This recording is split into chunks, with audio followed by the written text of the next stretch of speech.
Y pues como se los habíamos anunciado, estamos a esta hora con el doctor Enrique Gómez Martínez, a quien saludamos. Muy buenos días, doctor Enrique. Demar, buenos días, un saludo a usted y a toda su audiencia. Pues muchísimas gracias por atendernos y en buena hora, usted nos los había anunciado aquí en La Hora de la Verdad que vendría la personería jurídica para Salvación Nacional, y así fue. Ya el Consejo Nacional Electoral lo ha determinado así, ustedes ya fueron notificados de esa importante noticia, pero lo interesante de todo esto, doctor Enrique, bueno, usted se presenta como precandidato presidencial por Salvación Nacional, está haciendo la tarea, lo hemos escuchado, ayer lo escuchábamos usted con un excelente sentido del humor, no le llama a FECODE, sino me jode. En una suerte de crítica a lo que ha sido el sindicato pues con la educación en Colombia. Pero quiero preguntarle, Salvación Nacional llega en un momento en el que pareciera que muchos de los que creían que existía un partido de derechas en Colombia pues está desilusionando porque dice, no existía tal partido, no hay un partido de derecha en Colombia. ¿Salvación Nacional es un partido de derechas? El acuerdo sobre lo fundamental que inspira a Salvación Nacional es una propuesta para todas las ideologías desde lo conservador. Las categorías de derecha e izquierda le sirven bien a quienes han venido acabando con nuestra democracia. Yo creo que el valor que rescatamos desde donde viene la doctrina, obviamente, de Álvaro Gómez, es desde el sentir y la visión del mundo conservadora, y claro, Salvación Nacional es un partido conservador. Y eso que usted dice de que la gente no siente que haya una representación en el espectro político de lo conservador, no es porque no haya ese sentimiento en la población, es por dos razones, Demar. La primera es porque el poderoso sentimiento conservador de un pueblo colombiano mayoritariamente católico, tradicional, trabajador, independiente, que quiere el Estado reducido a sus justas proporciones o a sus mínimas proporciones, incomoda a toda la agenda política socializante y de izquierda que nos ha venido gobernando mal. Y entonces lo que ha pasado con ese sentimiento conservador de Mar es que ha quedado castrado, ha sido castrado por triquiñuelas electorales y sobre todo por la terrible falta de lealtad del liderazgo conservador que hoy día se ocupa de la matrícula del Partido Conservador Colombiano, que le da jartera, le da oso, le da pereza aducir causas conservadoras porque está demasiado ocupado comiendo en el gran plato de la lechona del Estado colombiano y demasiado ocupado haciéndose reelegir. Entonces, lo que Salvación Nacional representa y lo que nosotros aspiramos a lograr es precisamente darle un espacio a una visión del mundo que estoy seguro es amplísima en todo el país entre nuestros conciudadanos, pero que nadie y sobre todo su liderazgo que se suponía que debía representarlo literalmente en el Partido Conservador, no quiere que se deje contar en las urnas, para que no moleste, para que no incomode, para que se vea arrastrada en este derrumbe de la institucionalidad del país. Entonces sí, Salvación Nacional va a ser un espacio para lo conservador. Si usted quiere en la derecha ubicarlo, pues eso ya es un tema de acuérdese de esas visiones medio sectarias de la Revolución Francesa y del terror. Nosotros somos conservadores por naturaleza.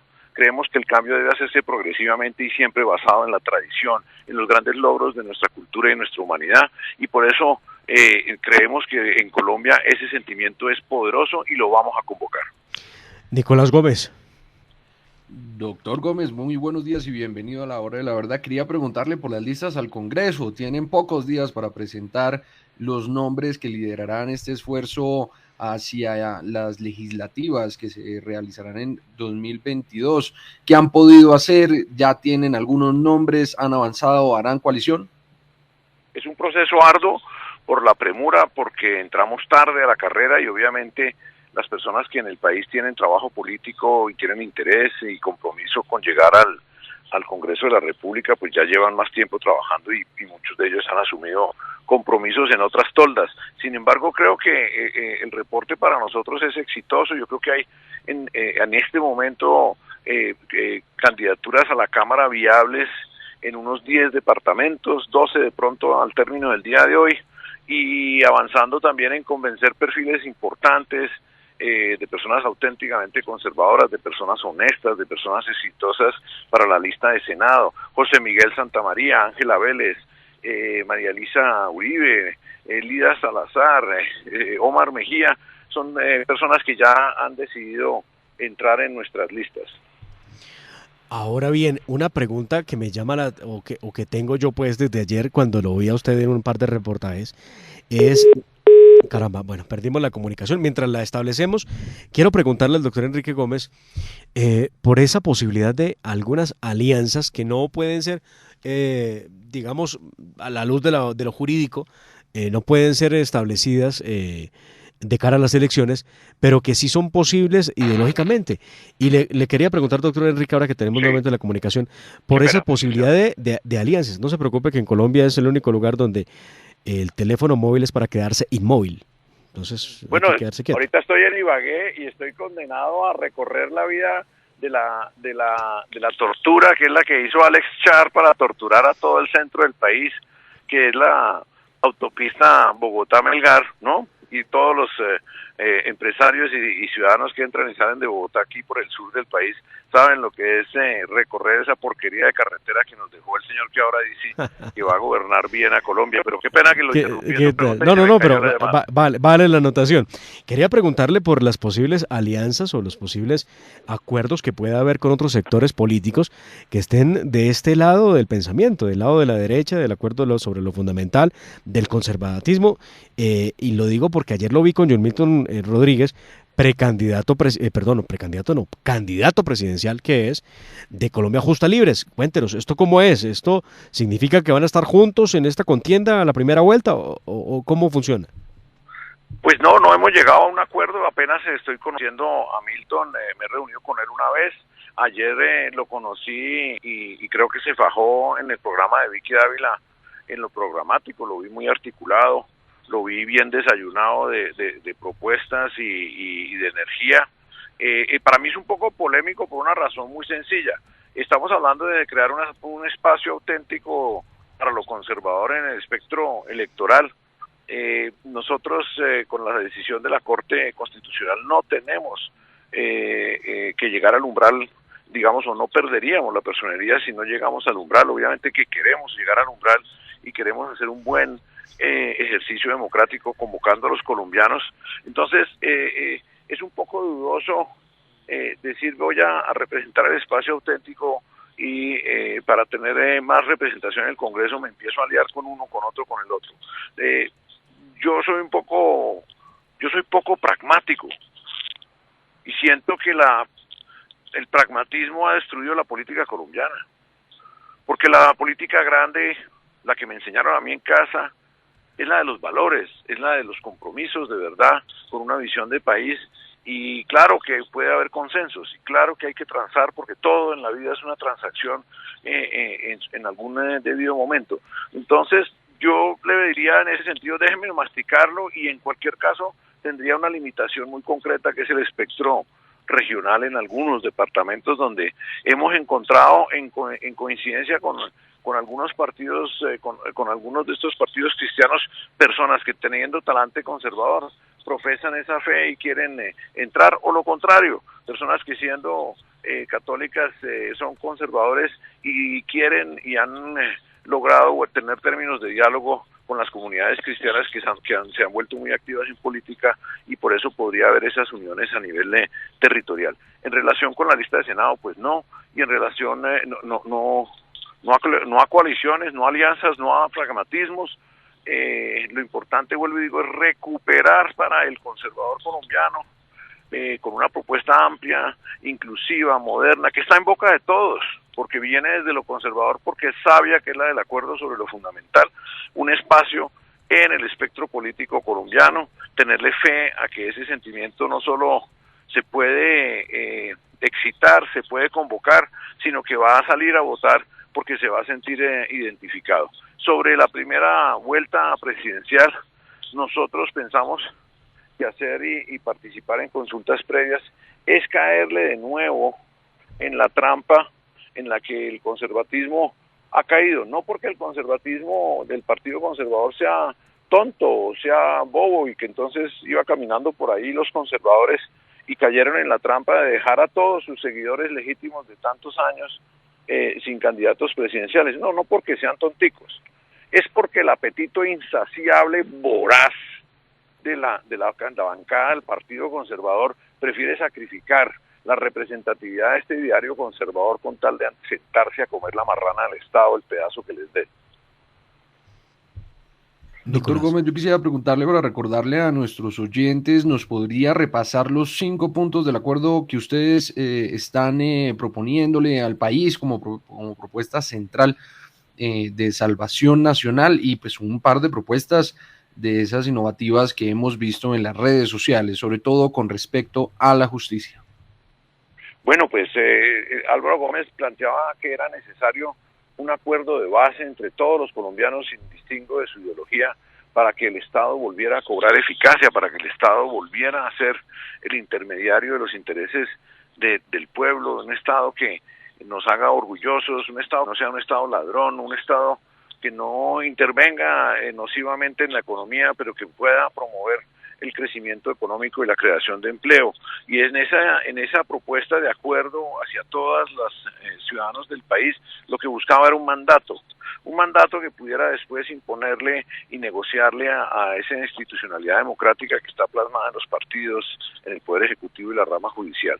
Y ese punto se basaba ese acuerdo se basaba en 5 puntos muy esenciales, muy concretos, muy lógicos, muy conservadores, y es primero que la ley se cumpla siempre en todo lugar y sin excepciones, que la ley no se negocie, lo llamó la intangibilidad de la ley, que la ley se apruebe solo por quien tiene derecho en la Constitución a aprobarla.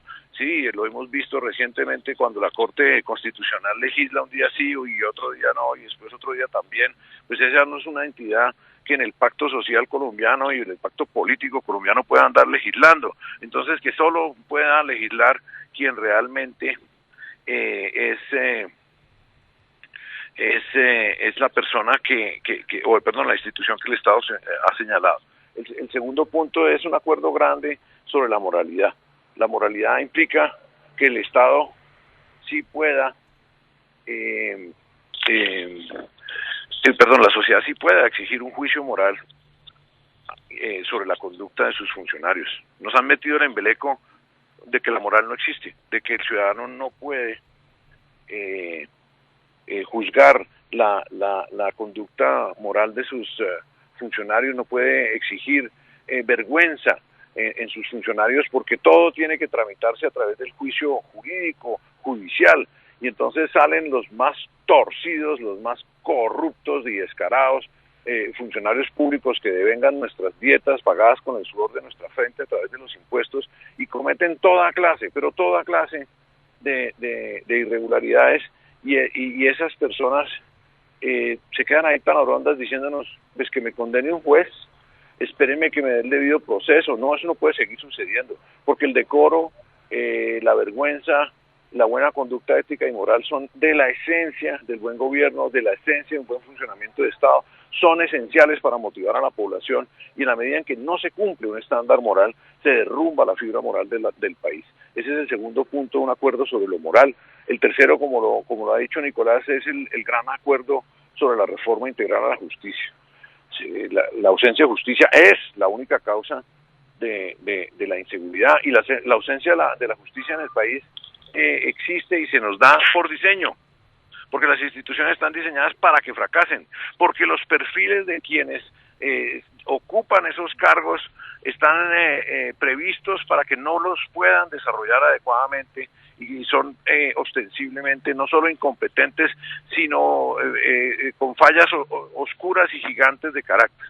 Entonces, recuperar no solo una institucionalidad que sea lógica y que le responda al país, como lo hemos dicho, a través, por ejemplo, de someter la Fiscalía al control del Ejecutivo, y que el Ejecutivo y el Presidente de la República le responda a la ciudadanía, a la nación, por el clima o el fracaso de sus políticas criminales. Miren el caso reciente que yo he criticado y ustedes lo saben.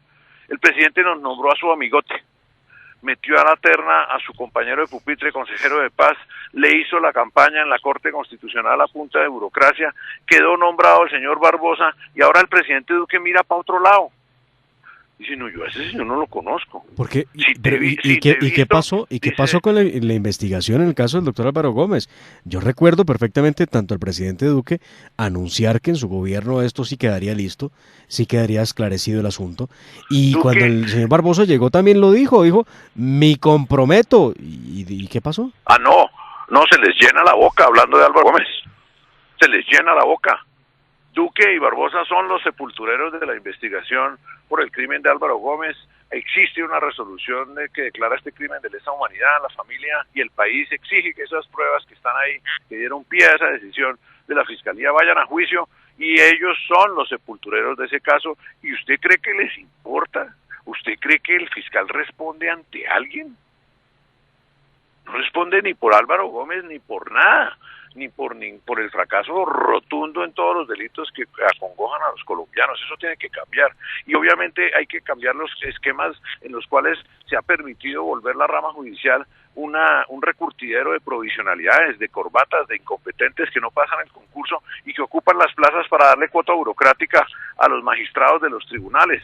Entonces, pues es determinante una reforma integral a la justicia como parte del acuerdo sobre lo fundamental en su punto número 3. Adicionalmente a eso, pues un consenso verdadero, tangible, material, sincero en relación con el desarrollo.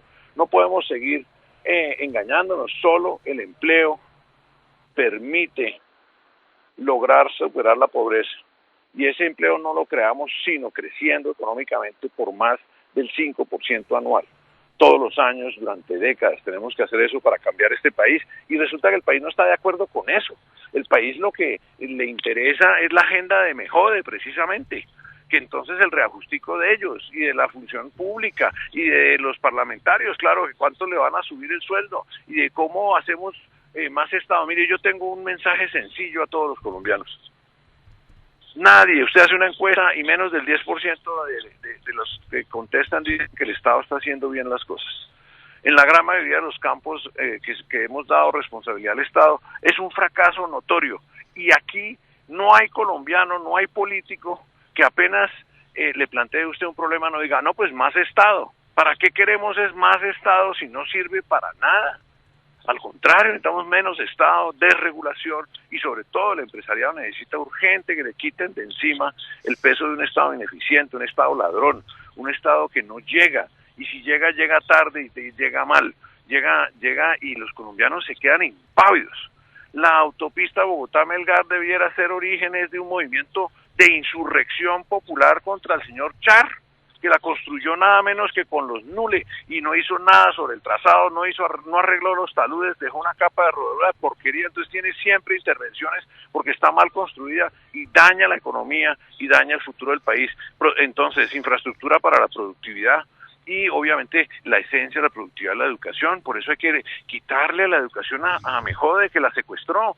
Y una manera rápida de hacer eso es a través de los bonos escolares para los estratos 0, 1 y 2 y 3, que puedan los padres, confiemos en los padres, ellos escoger en dónde educan a sus hijos. Y le cuento de Mar una cosa, nos costaría una tercera parte de lo que nos cuesta la red pública. Si FECODE no quiere cambiar, pues entonces que compita, y al verse compitiendo por sus recursos le garantizo que se transforma, pero mientras se negocie centralizadamente con el Ministerio de Educación, otra entidad caduca del siglo XIX, mientras negocie a nivel nacional, va a seguir sojuzgando a la población, chantajeando a los gobiernos y entregándonos la peor educación de la lista PISA en el mundo, y no les importa. Y entonces, si no hay educación, si no hay infraestructura, no va a haber desarrollo. Y el último punto, lo que sabemos bien, Álvaro Gómez se preocupó enormemente por la ecología, nos dejó una conciencia sobre el buen manejo de los recursos naturales y sobre nuestra responsabilidad en recuperar el medio ambiente. Incluyó en la Constitución precisamente ese como un derecho fundamental, y lo enmarcó en el principio del desarrollo sostenible. Aquí hemos llegado a otro lugar. Hemos llegado a un lugar donde el radicalismo ambientalista, exclusivista, saca al hombre de la ecuación y no permite hacer nada. Necesitamos recuperar la buena fe, que fue otro principio constitucional que incluyó Álvaro Gómez en la Constitución, para que el empresario pueda asumir la responsabilidad de su propio impacto en el medio ambiente y al contrario, dediquemos toda la burocracia hoy día dedicada a extorsionar al empresario legal, a perseguir a los empresarios ilegales en los campos y en los bosques y en los ríos de Colombia, y más bien creamos en esa empresa que hoy día es consciente de su responsabilidad social empresarial y que sabe mucho más de cómo proteger el medio ambiente que un burócrata sentado en un escritorio en Bogotá. Esos son los puntos, Nicolás, y Demar, del acuerdo que le planteamos a los colombianos. Esos son los puntos que pedimos que salgan a respaldar en las listas de salvación nacional en todo el país, donde estamos logrando ubicar muy buenos y honorables candidatos. Pues doctor Enrique Gómez Martínez, muchísimas gracias por estos minutos en la hora de la verdad y seguiremos hablando del acuerdo sobre Perfecto. Lo fundamental. Muchas gracias, un saludo a toda su audiencia, al doctor Fernando Londoño, y gracias por la oportunidad de comunicarme. Gracias, chao. Muy bien, muchas gracias.